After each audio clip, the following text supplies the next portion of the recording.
Moi!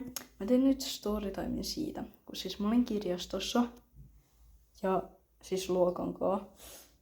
Ja siis siihen tuli joku vitsin pappa. Siis aluksi meni ihan hyvin, mutta siis vitsin joku pappa tuli siihen. Sitten se oli tällä hei lapsukaiset. Sitten mä sille moi. Sitten se yhtäkkiä niin kuin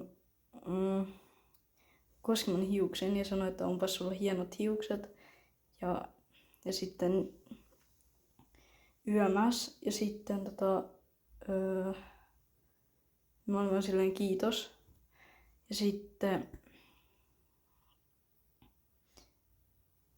sitten se sanoi mun tukkaan niinku hevosen hännäksi.